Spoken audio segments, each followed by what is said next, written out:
Hi everyone. Last time I gave a talk about CSS. I asked the room how many of the audience thought that CSS is a programming language, and the amount of hands was pretty low.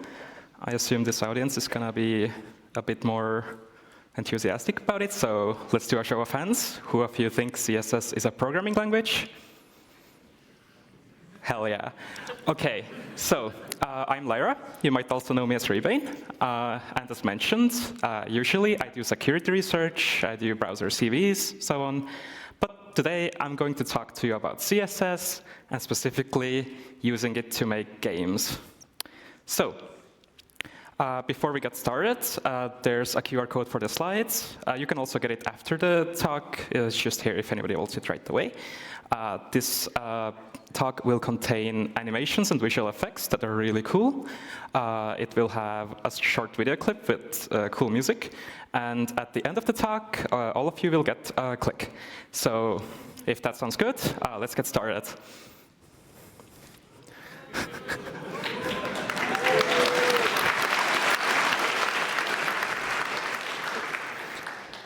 So our story starts with Cohost. Who of you has used Cohost before? Quite a few. There will be a Cohost meetup after this talk outside, so that might be fun. But for everyone else, Cohost used to be this social media site that had a lot of really cool things going for it. And one of those things was that you could put HTML inside of your posts. Of course, this was heavily sanitized, and you couldn't even use style tags in your posts. But you could use inline styles, like that. And people started making all sorts of cool text posts. These posts became known as CSS Crimes. And most of what you see here is pretty trivial. It's just some font changes or color changes or something like that. But there's already something a bit more interesting here. This post has animation. And the reason that is interesting is that if you were to implement this in CSS normally, you would do something like that. You would have keyframes that have a transform in them to move the text. And you would apply those keyframes with an animation. But of course, since we're on Cohost, we have no keyframes. How do we get animation? Well, that's not exactly right. We can create our own keyframes, but if you look around on the site a bit, we might be able to find some. CSS keyframes are global, so there's this spin keyframes thing here that's quite useful for us. Cohost uses this for their loading animations, but we can use it for whatever we want. So let's try applying these keyframes to our little text here. That's not exactly what we want, but it is animation. Right now, it is animating from no transform to a 360-degree transform. But what would happen if we were to add a transform to our CSS?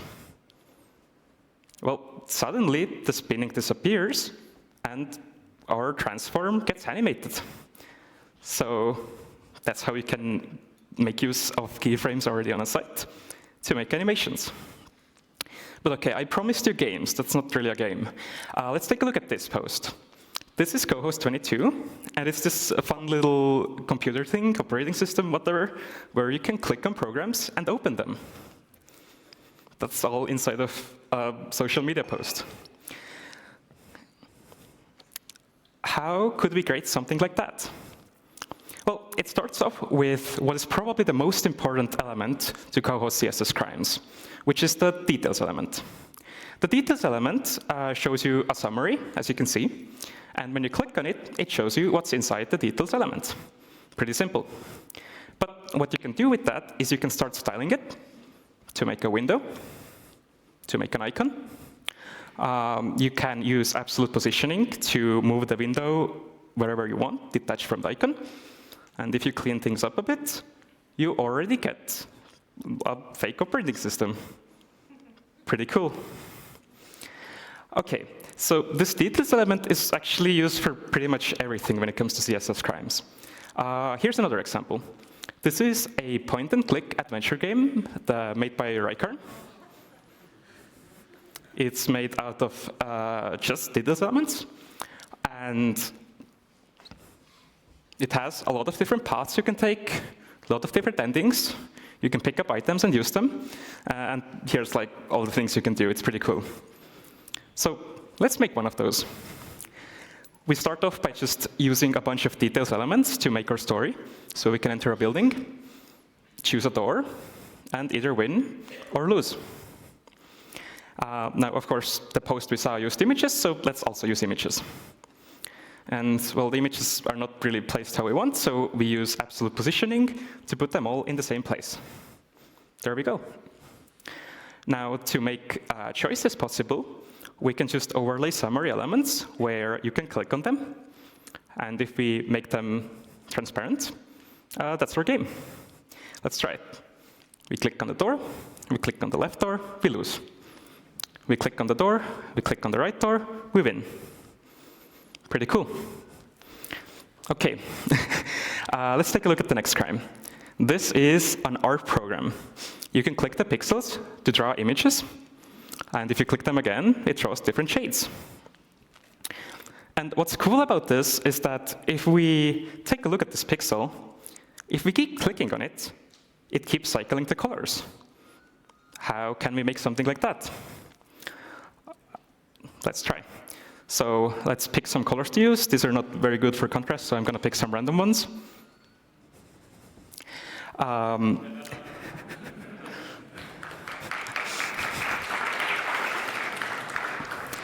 OK, but let's take these colors, turn them into summary elements, and position them in a very specific way, like that.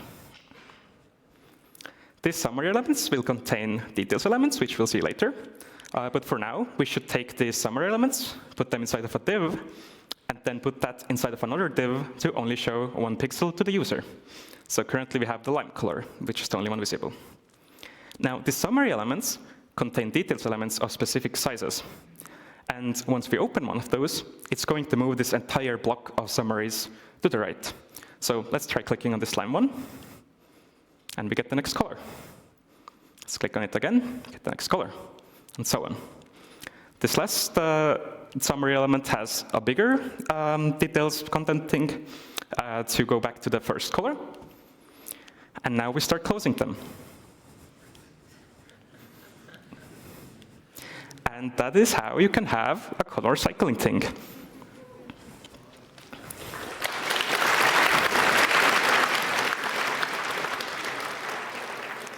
So here's the code for it.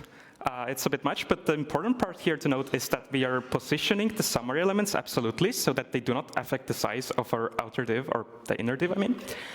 And we also use a percentage in the calc to position it based on the size of the div.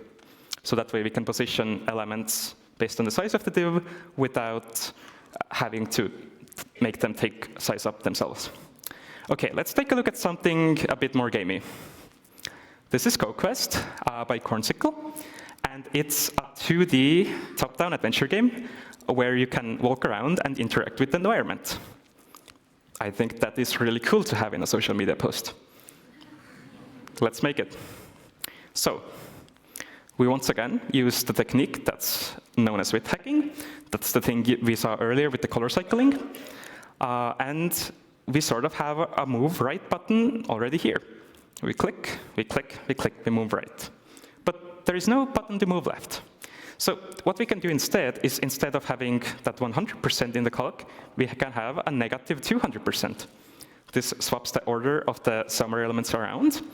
And now, if we overlay a D-pad, you can see that we can move right, and we can move back left. Now, if we want vertical motion, all we have to do is add a div and implement the same thing inside of that, and we can move freely.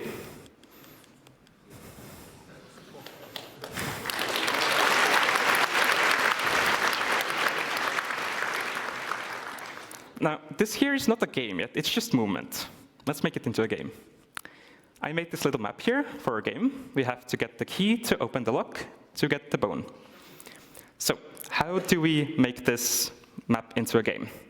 We have to create divs for all the obstacles, like so, and we overlay them on top of controls. So you can see we can no longer go down, because if we try to go down, the offenses div is blocking it, so we can't do that. We move to the right, we can't get through the lock. We move to the right again, and now we take the key, which actually just closes a details element that's already open, and the lock disappears. So we can go back, we can go through the gate, and we can win.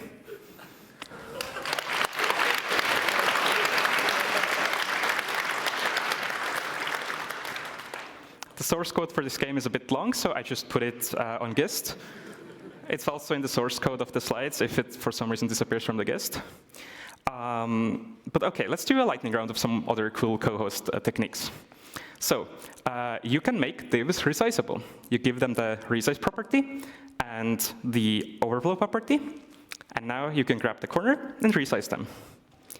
This is really cool because it lets you do interactive things for like sliders and like things you can pull and so on. And in fact, this is what I used to make my very last Cohost post, which was this cool 3D room where you can move around. It's just resizing a div, and then based on that, moving the 3D environment around. OK, let's take a look at another thing, counters. So this is a bunch of code, but essentially you're just taking the size of a container and applying a modulo and a round to it. And you can get a numeric display of the size of something. So you can see as we resize this, we get the number display. Now, if you, for example, use the size of a div to count your score, as I did in this Osu clone I made for Cohost,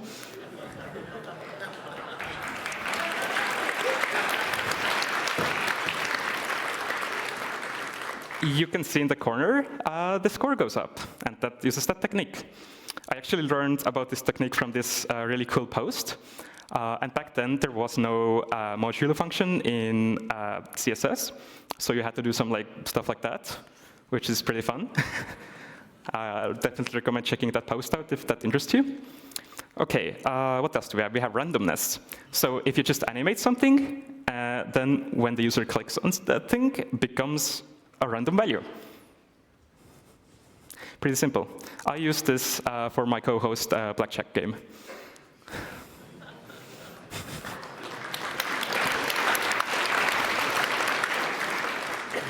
OK, one more technique. So remember how I said that you can't use keyframes? Well, if you make an SVG background, you can not just use keyframes, but also media queries.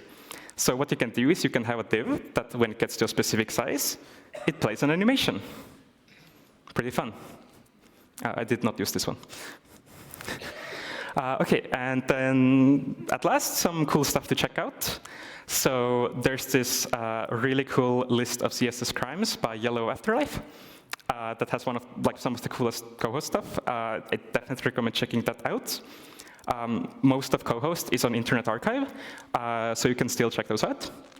And I'd also like to specifically mention the CSS puzzle box by Blackle, which started off as a Cohost post, but now since Cohost is no longer around, it is available on this website, and it contains a lot of different CSS crimes in one fun game. It's really fun. I recommend playing that. But yeah, Cohost, unfortunately, got shut down last year. And there was no place for me and other people with CSS Crimes to really put their stuff out on. You can put stuff on CodePen, but it just isn't the same as having it in a social media feed, especially on one as good as Cohosts.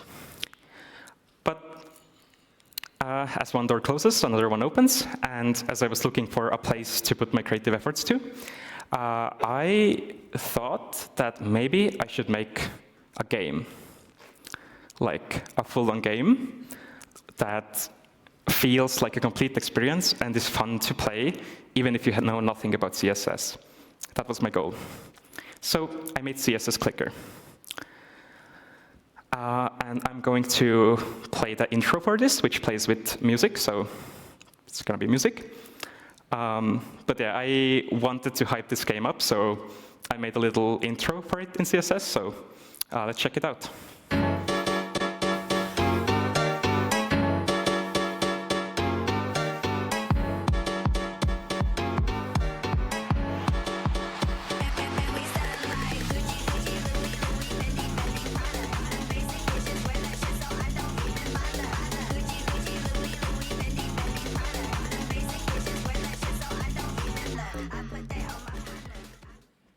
So,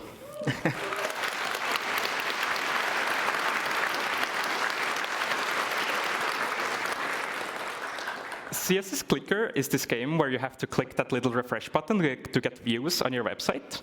And as you do that, you can buy upgrades for the views, and you can add those to your website. You can have lots of really cool things. You can customize your site. You can add those like little cool badges. You can write your own text. You have different style things. You have the like Goniko cat.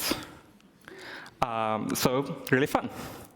And it's all made in just CSS. There's no JavaScript at all. So how could you make something like that? Well, let's start off with the basics. If the Cohost CSS Crime thing was the details element, then the same thing for full CSS Crimes is the checkbox. You can see here that it does take a bit more code, but essentially what we're doing is we're checking if this checkbox is checked, and then applying styles to a different element. And, well, it's almost like an if statement, right? In fact, we can recreate the same thing in JavaScript like that.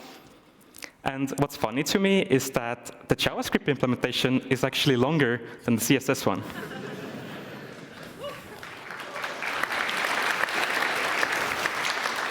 OK, I'm sure some of you are thinking that you could make this JavaScript shorter. Sure. But you can also make the CSS shorter.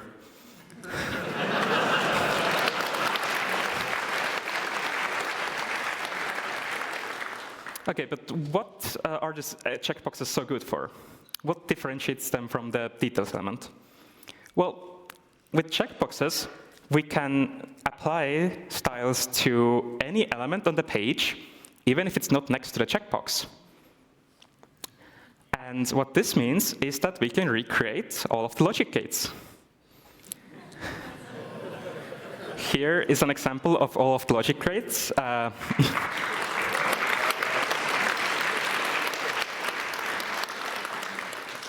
Here is an example of all of the logic gates recreated with CSS variables, but you can also use the selectors. So there's lots of flexibility in how you implement your logic. And I use these checkboxes in a lot of places in CSS Clicker. For example, you can add these little buttons on your website once you've bought them. And of course, this uses checkboxes. But what's cool is that the things you're clicking on in the bottom left are not actually checkboxes. They are label elements that target checkboxes. So that way you can target checkboxes from multiple elements from anywhere on the page. And another cool trick here is that I use this plus selector, which means that it has logic to affect one element after the checkbox. So that way I don't need a separate CSS selector for every single case. I can just have this one, and it applies to like 100 badges. Similar to checkboxes, there are radio buttons. So these are pretty much checkboxes, except of course they are grouped. And I use them also everywhere. Here I use it for the different pages on your website you make. Here I use it for the different tabs in the game. I use it for the different configuration things, or the customization. And I also use them for the little button you click. Now, this pattern you see here of these radio buttons down there is what you go through when you click the button. And it's this weird pattern I came up with, which I guess I could describe as a base 10 gray code. It's not the best pattern. I think a real gray code, like a 2-bit one, base 2 one, would work a lot better. So what is a gray code? Well, Usually, if you want to read numbers up in binary, you do it like so. But the problem here is that every time we increment the number, a different amount of bits changes. So if we want to implement counting up in binary with checkboxes, well, we would need to get the user to sometimes click multiple checkboxes at the same time. That's not very good. But what we can do instead is we can use a gray code. So a gray code is kind of like binary, except it only requires 1 bit to toggle every increment. And that's something you can implement with checkboxes. So if I were to recreate CSS Clicker now, I'd definitely use the gray code from here. I think it's really cool. OK, let's get back to the CSS. So in CSS Clicker, you have this upgrade store where you can buy upgrades. The way it works is you have this little container that contains your money. Well, in CSS Clicker, it's views, but I'm just going to call it money here to make it easier. And this container contains every single upgrade that you can buy, and then on top of that, your money. So if you start doing clicks, you earn money. And if you buy an upgrade, you hide the div, and the balance gets deducted. Now, how do we build an upgrade store where you can only buy upgrades that you have enough money for, that you can afford? Well, since the money container uses its width to store how much money you have, we can make use of that and just use width hacking once again. So now, if we have enough money, the upgrade button is at the right place. And if we don't, it moves away. And of course, we can use a clamp to make this into a binary value. So now, if we have enough money, it appears. If we don't, it disappears. Some upgrades also have income. So if I were to buy this upgrade, I would start getting 10 money a second. The way that's implemented is that a new div appears in the money container that has an animation on it. Here I am using a transition, like so. So that's how the upgrade system works. OK, so in CSS Clicker, you have this music player.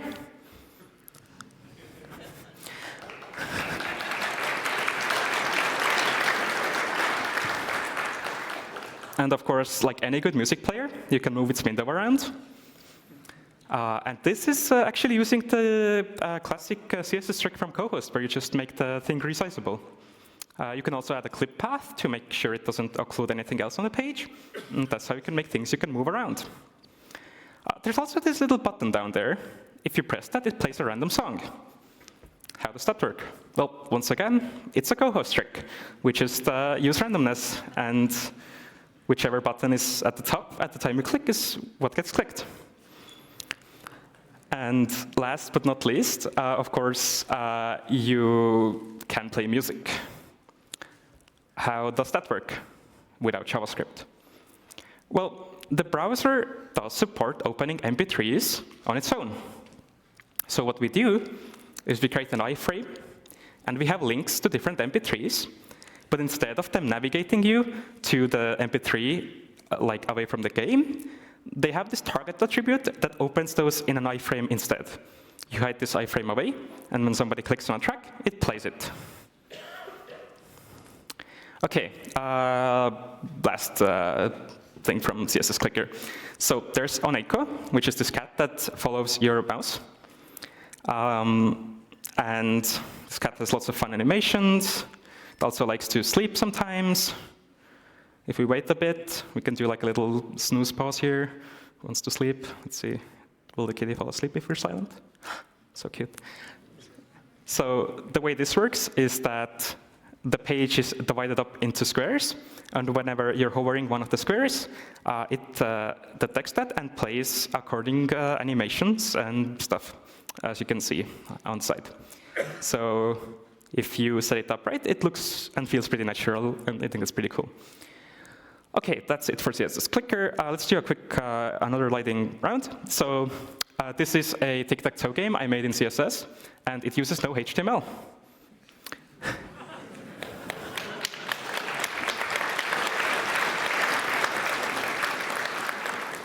So how can you do that? Well, obviously, you can target some elements that the browser adds there by default. But what's up with the view source being completely empty?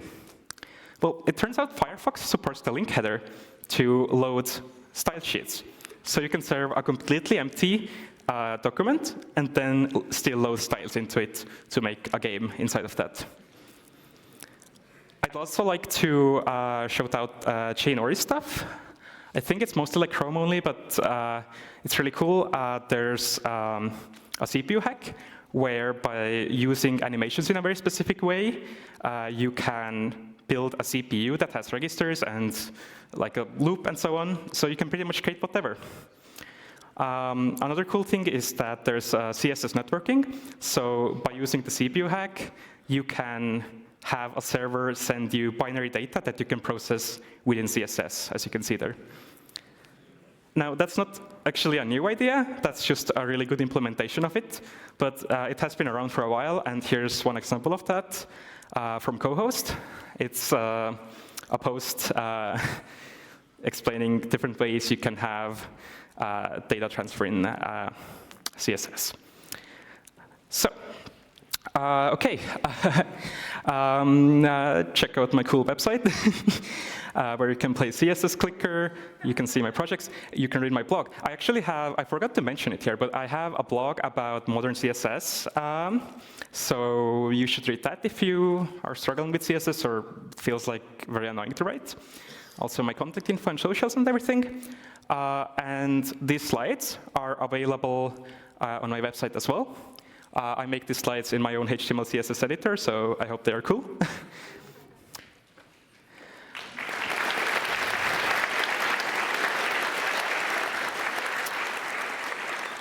But yeah, that's it. Let's do questions. Oh, and I will do a click after the questions, so I haven't forgotten about that. Amazing. Thank you so much, Lyra. And maybe another round of applause.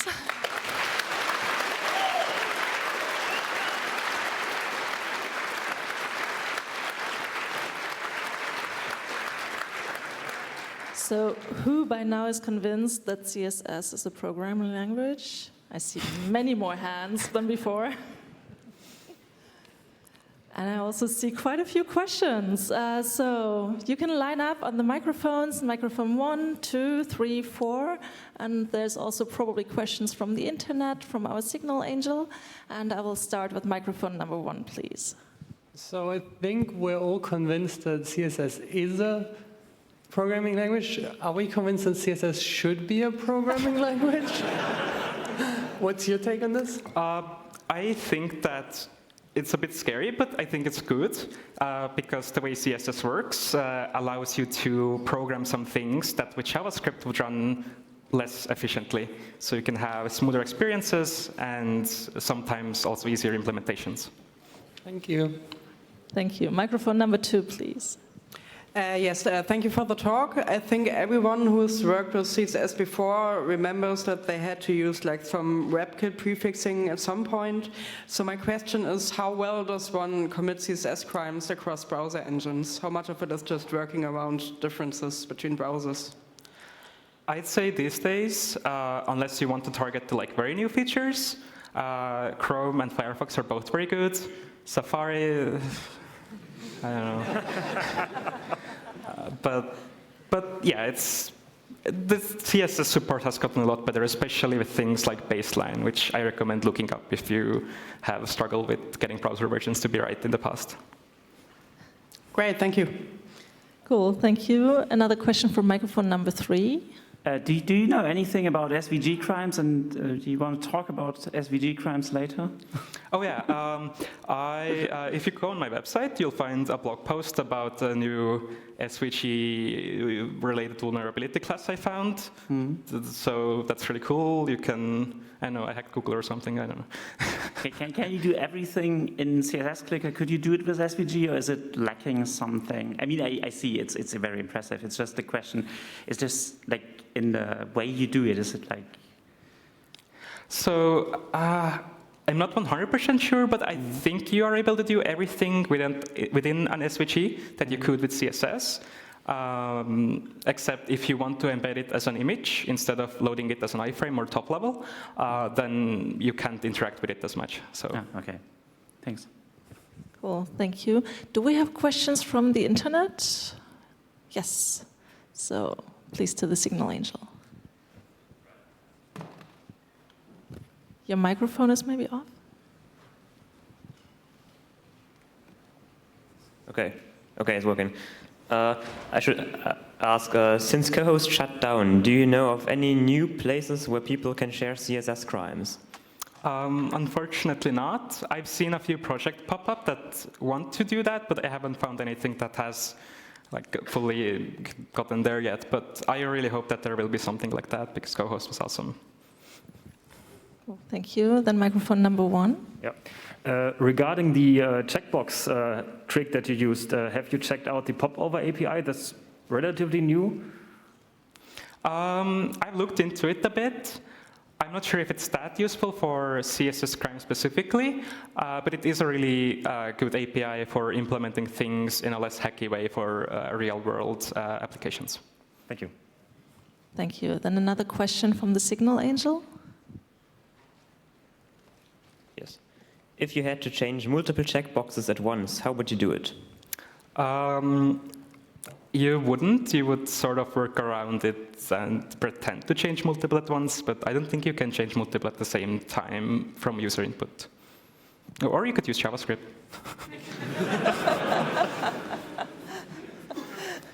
Cool, thank you.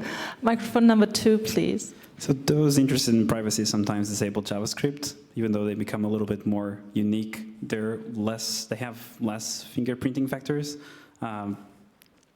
What do we have for CSS fingerprinting, which I assume is a thing now? Oh, that's, you don't want to know. I feel like in security worlds, in general, CSS is not taken all that seriously, so there are a lot of things you can do with CSS that there are not very good tools for, unfortunately. Do we need a no CSS toolkit? Go to the microphone. And there should be an option to disable style. Yeah, but if you disable styles... Can you repeat this, please, so that everybody can hear it? Sorry? Can you repeat what you said? Oh, what's mentioned was that in Firefox you can disable the styles, which true, but I don't know, using the web without styles is, I don't know, you might as well use curl at that point. And in your other life, you're also working on actually making it more secure, right? Yeah, I try to do talks and blog posts about CSS, but... So there's more research needed in this part and more support from other security researchers? Yeah, definitely. Something I would love to see is something like DOM Purify for CSS that's actually good with modern CSS and modern browsers. Cool. Then microphone number 2, please. There are some FEDI clients that also support HTML, or not clients, like server software. Do you know if one can do HTML and CSS crimes? Sorry, could you repeat that? There are FEDI softwares, Fediverse, yeah, like Mastodon, but not Mastodon. I think maybe Mastodon Fog does it. Yeah, I think I've seen a few that do it, but I feel like it's kind of hard to get that off and running if Fediverse, if most people don't use a client compatible with that. Yeah, that's true. Yeah. Okay, thank you for that comment. And microphone number 3. I think I'm on the SCP Wiki Tech team, and I think someone asked us at some point if this new CSS draft that adds actual random number generation would be allowed, and I don't remember what we invented, but does that I don't know where I'm going with this, sorry. Okay, so if the question is whether to allow using the CSS random, there's 2 problems with that. One is that you can already do that, especially if you use that property rules. And the second thing is that there is no good sanitizer for CSS, so I don't know. Okay. I think there were no other questions from the Signal Angel, right? Sounds like it. Okay, then we go to microphone number 1. Yeah, all right. So about the game, how long did it take for you to develop it, in total? And if one were to rewrite the main functionality in JavaScript, how much more efficient or probably inefficient would it be, both in size of the code base and also speed? That's an interesting question. I don't remember how long it took. I know that Cohost shut down at the end of 2024, and they released this game on the 1st of April in this year.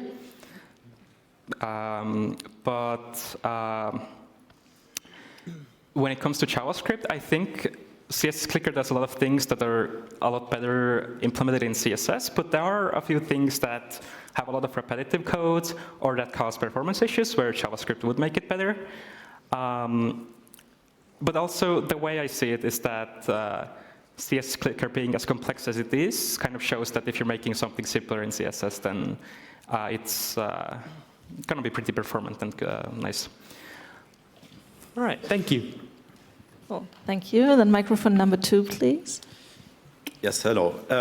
So like you used, I imagine you must use a lot of copy pasting, and like working with the code base must not be very comfortable. Like, I don't know, like my question is, do you have any pre-processing, any macros, any tooling that help you develop those sites? Because otherwise the source code would be very messy to work with. No. Okay, this is a really fun question. So for CSS Clicker specifically, I did write the script to generate the upgrades and things because I had to set the widths in like 3 different places. So that made it a bit easier to do those specific aspects of it. But generally, I just, what I do is I open my registered copy of Sublime Text. I open the index.html file, and I write literally everything in there in a row. I don't know, it works for me. If you look at the CSS Clicker source code, it's all in one file, and that's how I worked on it. Wow.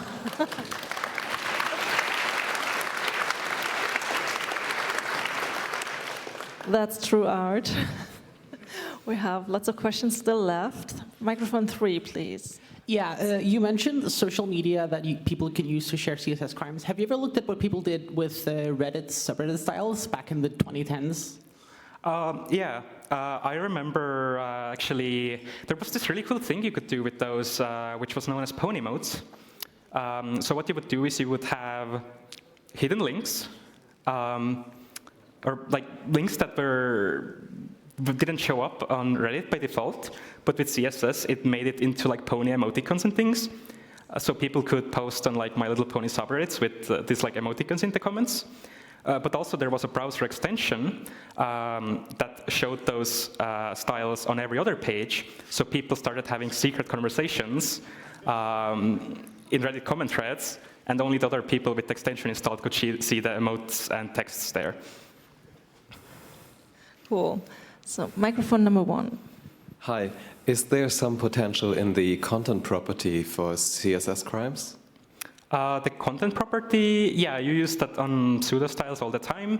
You can have text, you can have counter numbers, you can have variables, and you can even have SVGs and images in there. So it's a very good property. Cool. Thank you so much, and thank you all for these amazing questions. Lyra Rebane, thank you so much for this presentation and for the app, for the game. And probably everyone now wants to meet you, so you can meet outside for the Cohost and meetup, right? Yeah, and... Where to else find you at Congress? Sorry? Where else to find you on Congress? So on my Fedi, I have a pinned post that I update to show where I am and whether I'm socializing at the moment, so come and check it out. And before I go, I also want to give you all the click that you all came here for.